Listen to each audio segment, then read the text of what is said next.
তাদের জিন্দেগির সমস্ত গুনাহ মাফ করে মাসুম বানায় দাও। আমাদের জিন্দেগির গুনাহ মাফ করে দাও। আমাদের পিতামাতার গুনাহ মাফ করে দাও। আত্মীয় স্বজনদের গুনাহ মাফ করে দাও।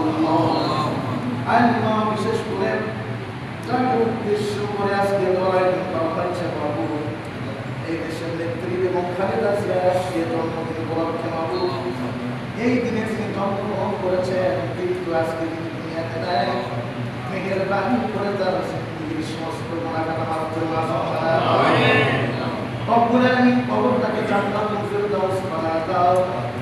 আল্লাহ কবরে জান্নাতের সমস্ত নাজমে আপনি ভরপুর করে দাও। নিষ্ঠুর জাহান্নাম থেকে জীবন দিয়ে দাও। আল্লাহ বিশেষ করে তিনি বেঁচে থাকা অবস্থায় আল্লাহ রাষ্ট্রের জন্য, সমাজের জন্য, পরিবারের জন্য রব্বুল আলামিন এই সমস্ত সৎ কাজ করেছে, সবগুলা সদকাতুল জারিয়া হিসেবে আল্লাহ তার পরিবারের যত মানুষ দুনিয়াতে বেঁচে আছে প্রত্যেকের হায়াতের জন্য দান করে দাও। হায়াতের মধ্যে বরকত দাও। আল্লাহ আসমানি ওয়ালা জিন্নি ওয়ালা রুহানি বিসমিহি সব প্রকারের বরকত দিয়ে দাও। আল্লাহ তাআলা আমি জানি না কে আশা তোমার দরবারে হাত তুলেছে, প্রত্যেকের মনে আশা বাসনাগুলো পূরণ করে দাও।